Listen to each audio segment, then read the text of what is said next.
your region. Hundreds of varieties, each with a different quality. Look at the breeding and the intelligence that has gone into it. I remember one of our scientists in India. Every 3 years he comes up with the same thing, which is a totally failed experiment. He claimed to have increased the protein in the potato by putting amaranth genes into it. Amaranth, of course, is very rich in protein, 14%. The problem is the best he can do with potato is make it 2% protein.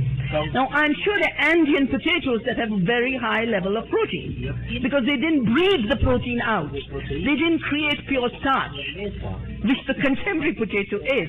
Because once you commodify life, a commodity doesn't know what it's being used for. If I grow food, I know it must taste like this.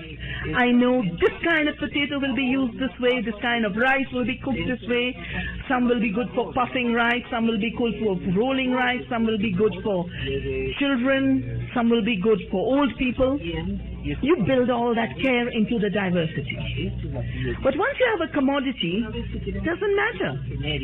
It should go to the starch industry, and the European trials that have been approved this year is for a potato that is supposed to be for the starch industry. It's not an edible potato. That's how they tried to get it approved. They said it's not for eating. Then why on earth are you growing a potato? You want to make window frames? You don't have to use potato. You make flooring, you don't have to use potato. Similarly with soya, now you have so much soya in the world with the Roundup resistant soya, not because Roundup resistant soya produces more soya, but because the acreage of land under soya has increased so much. All of Argentina, so much of Brazil, so much of the United States, they're now converting soya into everything under the sun. Diesel to run cars, torture material to feed cattle, because cattle don't want grain. What they want is grass. Their stomachs were designed for grass. They're herbivores. We ate the grain, they ate the grass. Now they said, no, let them eat the grass. In the U.S., the situation is crazy. 70% is going for cattle feed, 30% is going for biofuel, and they still claim to be a food surplus country. There's no surplus left after the cars and the cows. And in any case, it's a pseudo surplus because it's creating all kinds of other scarcities. The first scarcity is in biodiversity. The BT cotton in these 10 years in India has destroyed 1,500 varieties of cotton we used to grow. The price of cotton jumped from 5 and 7 rupees a kilogram to 3,200 rupees a kilogram, of which 2,400 was a royalty payment alone to Monsanto. That meant $200 million annually. Monsanto just sitting back in St. Louis, having bought up the Indian companies, made them pay license fees, and like the landlords used to sit for India, they used to sit back while the poor peasants worked the land, and then 2/3 used to go to England. In the same way, now we have life lords who sit back with an intellectual property. The peasants slog, don't earn enough for what they grow, and have to constantly pay this ever-increasing royalty fee. And because the Roundup resistant isn't working to control weeds, and the BT crops aren't working to control pests, they've now come up with Roundup 2 and BT2, Bolgat 2. In fact, they have something called Smart Stacks, 8 stacks of genes. And I can't help but remember Einstein's remark that one sign of insanity is to keep doing the same thing again and again, expecting a different outcome. And Monsanto has put toxic genes that have failed to control weeds and pests. They think doubling the genes will suddenly act like a miracle. That's insanity. Just as it was insanity for those who were betting on the risks of the mortgage takers and securitizing, and I remember they had collateral debt obligations squared. And when that started to fail, they said, let's cube it. They were about to make it go 4 times, and the economy collapsed. So, something's not working, just do it more.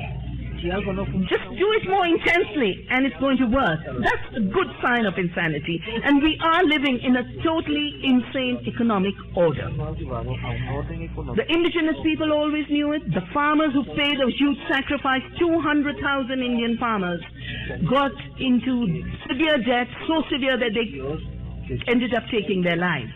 These are the official figures of farm suicides in India, and it started with globalization. Another treaty, the General Agreement on Trade and Services.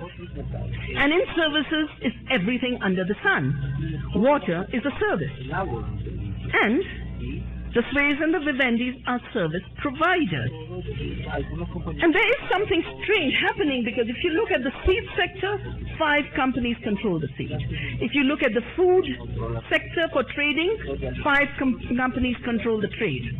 If you look at water privatization, 5 companies control the water privatization. Now, around the world, people are saying water is not a commodity, food is not a commodity, and people are fighting. Bolivia, next door, was able to shut down Bechtel and the World Bank, and out of that grew all the political changes that have now led to the government taking the initiative, like Ecuador, to say the rights of Mother Earth will be our guiding force.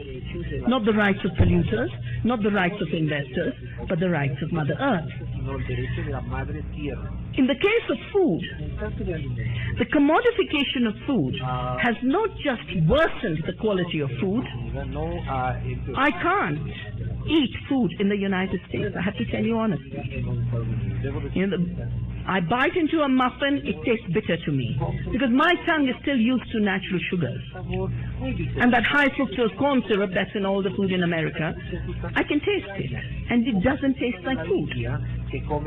I can't finish even an egg. I can't.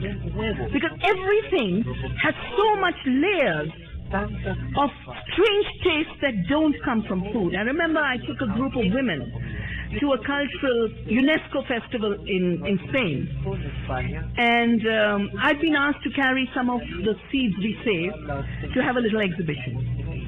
And among those seeds are foods we call forgotten foods, foods we used to eat and don't eat anymore. And on the 3rd day, these women come up to me and say, "Can we have those packages? Because we have to cook food." I said, "Well, aren't you eating?" And they said, "No, we can't eat food here. It's a bhakshya."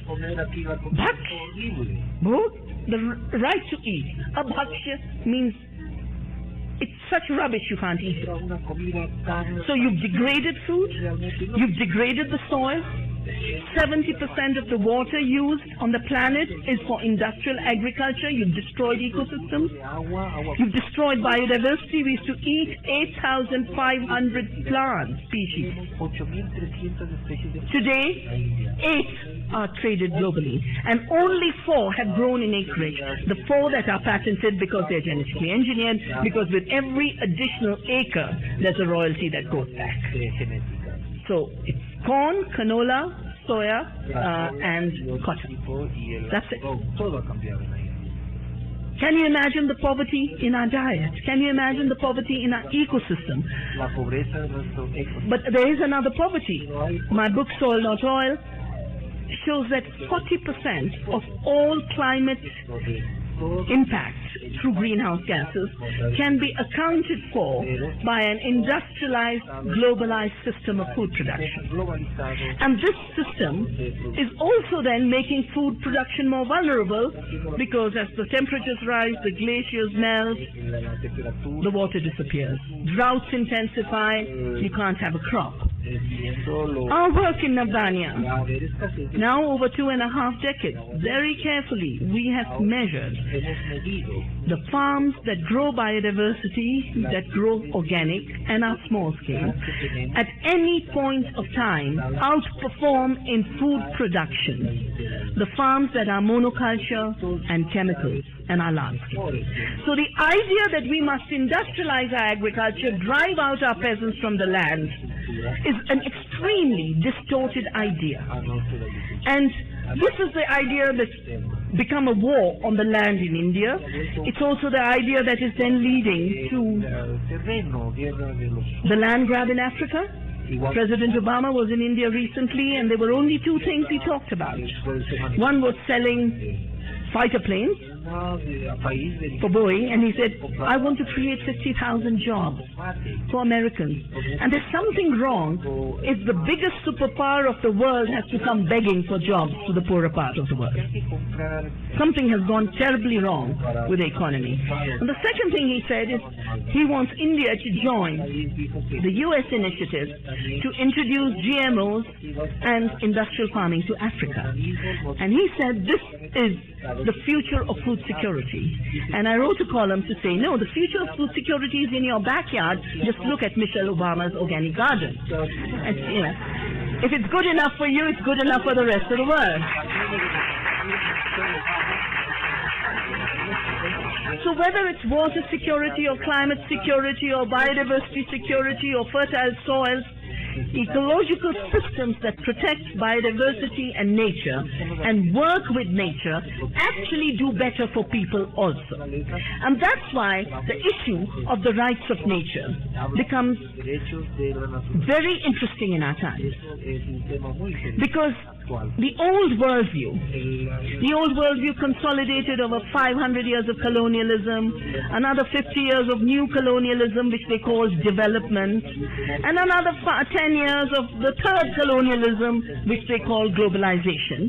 All of them built up this myth that if nature is protected, people have less. And only exploitation and destruction of nature allows us to provide more to human beings.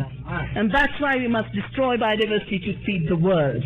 We must destroy every forest in order to have growth. I think we are at that moment where that myth is collapsing.